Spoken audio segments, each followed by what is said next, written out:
श्री गणेशाय नमः। दत्तात्रेय भगवान की जन्म कथा। एक बार सरस्वती जी, लक्ष्मी जी और पार्वती जी को अपने पतिव्रत धर्म पर गर्व हो गया। भगवान विष्णु को अपने भक्त का अभिमान सहन नहीं होता।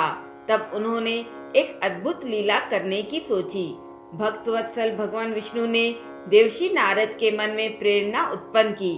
नारद मुनि घूमते घूमते देवलोक पहुँचे और तीनों देवियों के पास बारी बारी जाकर उन्हें महामुनि अत्रि की पत्नी अनुसुईया के असाधारण पतिव्रत धर्म के बारे में बताने लगे और कहा, इस समस्त ब्रह्मांड में देवी अनुसुईया के सतीत्व का कोई मुकाबला नहीं कर सकता।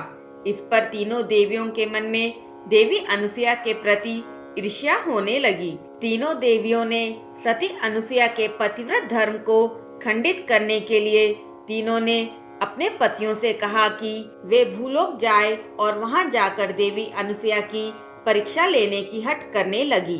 पहले तो भगवान विष्णु, ब्रह्मा जी तथा महादेव इस कार्य के लिए राजी नहीं हुए, परंतु अपनी पत्नियों के हठ के आगे त्रिदेवों की एक न चली और ब्रह्मा जी, विष्णु तथा महेश ने सती अनुसुईया के सतीत्व और ब्रह्म शक्ति की परीक्षा लेने की सोची। जब अत्रि मुनि आश्रम से बाहर गए थे, तब भगवान विष्णु, ब्रह्मा जी तथा भगवान शिव जी साधुओं का वेश धारण करके अत्रि मुनि के आश्रम में पहुंच गए और भिक्षा मांगने लगे।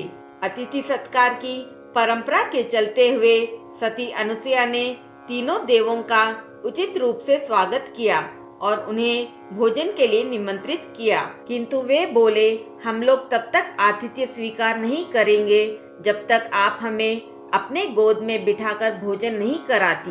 पहले तो देवी अनुसुईया उन साधुओं की बात सुनकर चिंतित हो गई। फिर उन्होंने अपने तपोबल से उन साधुओं की असलियत को जान लिया।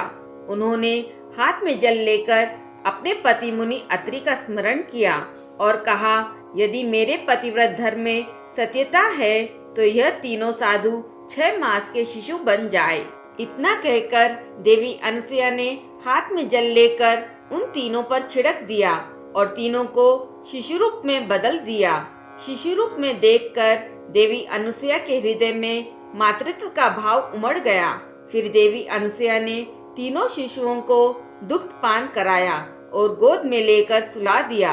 अनुसुईया माता ने तीनों को झूले में सुलाकर कहा कि तीनों लोकों पर शासन करने वाले त्रिदेव आज मेरे शिशु बन गए हैं। इधर देवलोक में जब तीनों देव वापस न आए तो तीनों देवियां अत्यंत व्याकुल हो गई। फलतः नारद मुनि जी आए और उन्होंने संपूर्ण हाल कह सुनाया। तब देवर्षि नारद तथा तीनों देवियां माता अनुसुईया के पास आई। तब नारद जी ने माता अनुसुईया से कहा कि यह तीनों देवियां अपने पतियों को ढूंढ रही है। आप कृपा करके इनके पति इन्हें सौंप दीजिए। देवी अनुसुईया ने तीनों देवियों को प्रणाम करके कहा, माताओं, झूलों में सोने वाले शिशु अगर आपके पति है तो आप इन्हें ले जा सकती है। लेकिन जब तीनों देवियों ने शिशुओं को देखा तो वह एक समान लग रहे थे और गहरी निद्रा में सोए हुए थे।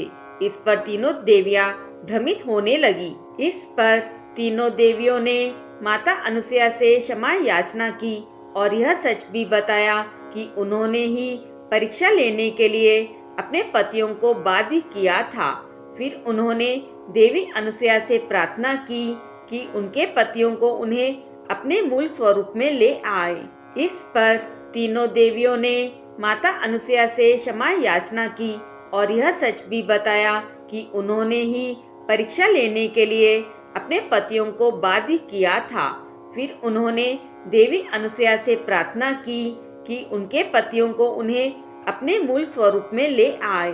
तब अनुसुईया माता ने अपने पतिव्रत धर्म के तपोबल से तीनों देवों को उनका रूप प्रदान कर दिया। उसी समय अत्रि मुनि अपने घर लौट आए। त्रिदेवों को अपने घर पाकर वह हाथ जोड़ने लगे। तभी ब्रह्मा, विष्णु और महेश ने प्रसन्न होकर अत्रि मुनि तथा देवी अनुसुईया को वरदान मांगने को कहा। त्रिदेवों की बात सुनकर देवी अनुसुईया बोली, हे नाथ, मुझे आप तीनों की ही पुत्र रूप में प्राप्ति हो। मुझे यही वरदान चाहिए। तब तीनों देव तथास्तु कहकर वहां से प्रस्थान कर गए।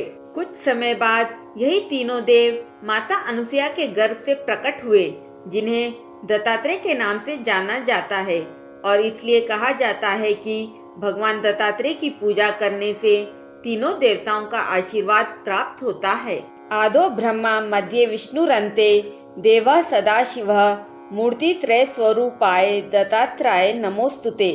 ब्रह्म ज्ञानमयी मुद्रा वस्त्र चाकाश भूतले प्रज्ञान घन बोधाय दत्तात्रेय नमोस्तुते। अर्थात जो आदि में ब्रह्मा, मध्य में विष्णु तथा अंत में सदाशिव है, उन भगवान दत्तात्रेय को मेरा नमस्कार है। हे प्रभु, बारंबार नमस्कार है। भगवान दत्तात्रेय का अलौकिक स्वरूप है। उनके 3 सिर, 1 शरीर और 6 भुजाएं हैं। भगवान दत्तात्रेय के 6 हाथों में त्रिशूल, डमरू, शंख, चक्र, कमंडल तथा जपमाला है। त्रिशूल अहम का नाश करता है, डमरू आत्मा को जगाता है, शंख ओमकार का प्रतीक है, चक्र ब्रह्मांड की तरह है जिसका कोई शुरुआत नहीं तथा कोई अंत नहीं है, इसलिए वह सदैव अस्थिर है। जापमाला आत्मा को मुक्त करती है। कमंडल में बुद्धिमानी स्वरूप अमृत है। इस तरह भगवान दत्तात्रेय अपने भक्तों को अंतहीन जीवन मृत्यु के चक्र से मुक्त करते हैं। भगवान दत्तात्रेय के इर्द गिर्द 4 कुत्ते के स्वरूप में चारों वेद है। भगवान के बाजू में खड़ी गाय कामधेनु है। वह भक्तों की इच्छा पूरी करती है। दत्तात्रेय भगवान अपने भक्तों द्वारा मात्र याद किए जाने पर ही उनके सभी दुख दर्द को दूर कर देते हैं। बोलिए दत्तात्रेय भगवान की जय।